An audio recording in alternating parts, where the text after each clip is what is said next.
Okay, so a couple weeks ago, I went ahead and dropped my first installment of the series, Should You Learn, and we covered Pokemon Close Combat.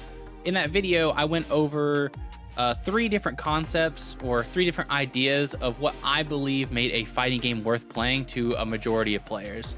I want to go ahead and preface that I know that there's a lot more than three reasons that will go into someone's decision of whether or not they pick up a fighting game or not. However, the three that I chose, I want to just kind of go over them and explain why I chose them and why they're generally the most important to people for their decision of if they want to pick up a fighting game or not. I do understand that for the most part, the reason why you decide to pick up a fighting game is whether or not you think it looks cool or not. If you are a big Dragon Ball Z fan, you're probably likely to pick up something like Sparking Zero or Dragon Ball Fighters or something along those lines, just because you like the series, right? Connection to the IPs plays a big factor in whether or not you decide to pick up and play the game.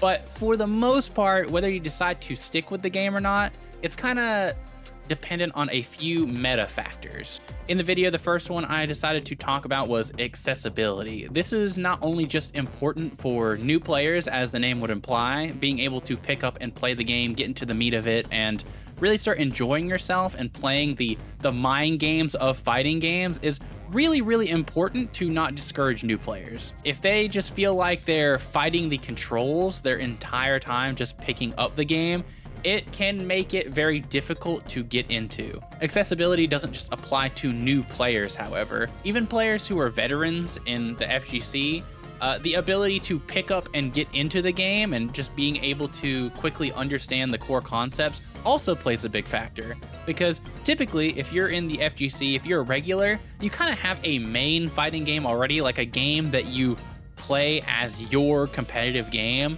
So having a game that's easy to pick up and easy to understand without too many complicated mechanics or difficult combo structure or required muscle memory goes a long way in making it so that you can still enjoy yourself without having to feel like you're putting in a lot of time kind of erasing the muscle memory of the games you already know or the games you already play. For example, in the Pokemon Close Combat video, I put the accessibility as a ranking of 4 out of 5. And a big part of that is because the combo game and structure is really simple. Most of the time, you're not really going to be struggling to perform a basic combo because a lot of them are just button into special button.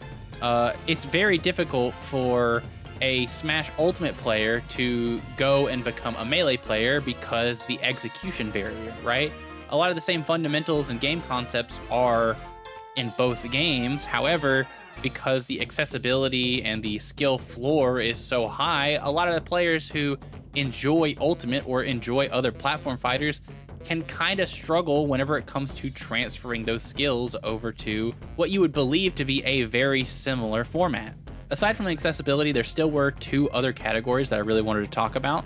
The second one I mentioned in the video was translation, or how well skills can transfer from one game over to another. Whenever you pick up a fighting game, there's inherently going to be certain skills that are valued over others. A lot of the consensus whenever it comes to learning Tekken at a low to mid level is that you're kind of just learning your character and how to run your offense to the best of its ability in a way that is difficult for opponents who may be seeing this for the first time to kind of figure out or pick up on, so you can just kind of run your shit, and if they can't really deal with it, you just kind of win. I've kind of heard that sentiment from a lot of people who pick up Tekken as a series, that learning what your opponent does or learning how to play defense is just not really something that's valued at that lower to mid level. It's only really considered valuable once you start going to brackets, once you start going into tournaments, once you start placing high. That kind of matchup knowledge and learning counterplay to your opponent's stuff really isn't as valuable. Whereas I feel like learning counterplay and how to deal with the specific option goes a long way in a game like Street Fighter, right? I would believe that Tekken is a game that I don't feel like would translate as well because a lot of the gameplay early on is learning your character and figuring out how to run over people. It doesn't really teach you core mechanics in the way of like defense or like footsies in a sense, kind of. I mean, there are footsies once you start learning like Korean backdashing and really improving your movement. But, you know, there's a lot of like little mechanics that in other genres of fighting game you don't really see as much. Meanwhile, something like Street Fighter is like quite literally the foundation of fighting games as a whole.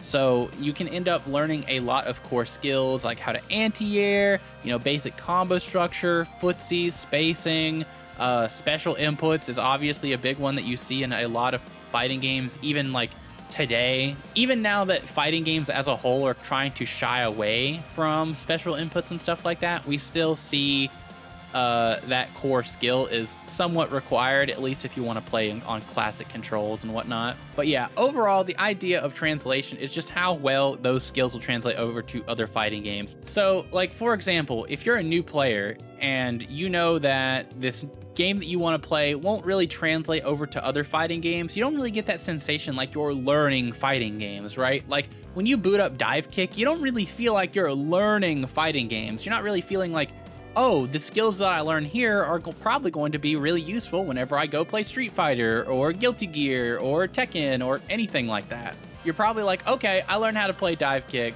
That was a funny game. It was a fun time. Whereas if you were to learn something like Street Fighter, you would probably feel more inclined to continue learning because it's kind of an investment of your skill or an investment of your time that will most likely translate over to other fighting games in some way, shape, or form. Obviously, no skill that you learn in one fighting game will translate over perfectly over to another just because different fighting games value different skills and whatnot. There is definitely an element of translation that is important for new players and veterans alike. We kind of talked about how it's important to new players, especially when they're picking up or trying to get into the FGC in the first place.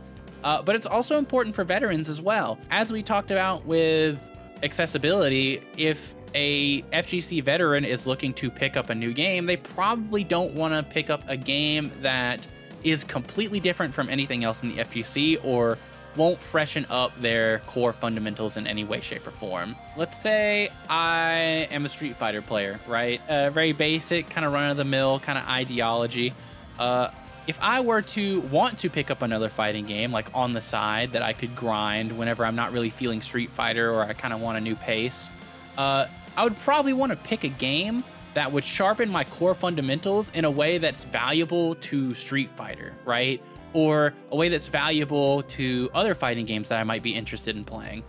For example, if I wanted to get into anime fighters, I'd probably start with a more grounded anime fighter coming from Street Fighter. So I might go to something like Guilty Gear instead of jumping right into like something like BlazBlue or like a tag fighter like Skullgirls or something like that, right? Not only will it build new skills for me in a way that is important for other genres, it also will sharpen my fundamentals whenever I bring it back to Street Fighter. Sometimes it can be very helpful to kind of get that extra perspective.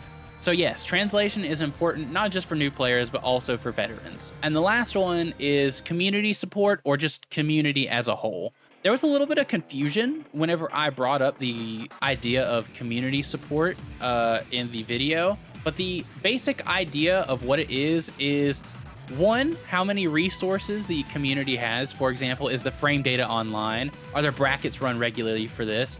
And obviously, the size of the community as a whole. Is there a community that you can go out and play the game with? Can you grind against other people? I think that this is a pretty large factor for people whenever they decide whether or not they want to pick up and invest their time in a new fighting game. A lot of people don't want to put their time into a game that is dead.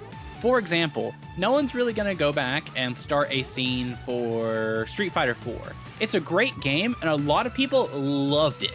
However, because Street Fighter 6 is the main Street Fighter game, and most people, whenever they pick up Street Fighter, are going to be trying to sharpen their skills so they can attend the tournaments that are sponsored by Capcom, the tournaments that come with literal $1 million prizes if you end up getting first. Whether or not a game is supported both by the developers as well as the community can play a large role in people's decision of whether or not they want to pick up the game in the first place.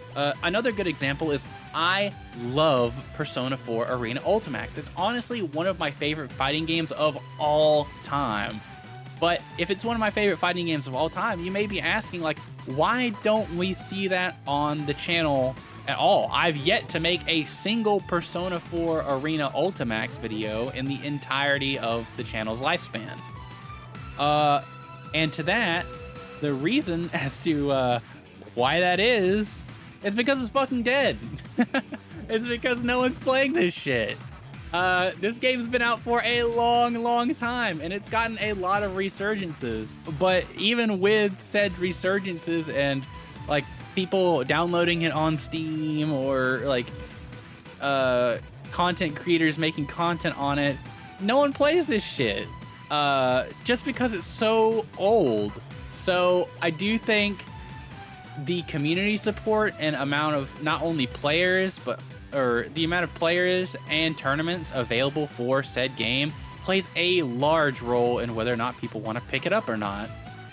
I don't think that there's many new players that want to get into a game when the community is so shallow, right? Because a lot of the time that means they're playing against people who've been playing the game for a long time. Basically what it means is there's going to be a high skill floor to the point where you have to put in a ton of time to be able to compete with anyone who's still playing the game. The same can also be said for veterans, of course. I will say it's definitely a little less important for veterans just because they probably have a main fighting game that they play. They're more so looking for games that will either sharpen their fundamentals or they're able to kind of pick up and play without a ton of investment pulling them away from their pre-established fighting game, right? But I just wanted to kind of explain why I thought that in my Should You Learn series, those 3 pillars are the most important whenever it comes to whether or not you want to play a fighting game or not. I'm probably going to be using those 3 pillars throughout the entirety of the Should You Learn series, but what do you guys think? Do you guys think that there's more important factors at play that help decide whether or not new and veteran players alike want to pick up a new fighting game? Go ahead, leave your feedback in the comments down below, and I'll see you guys in the next video. Take care.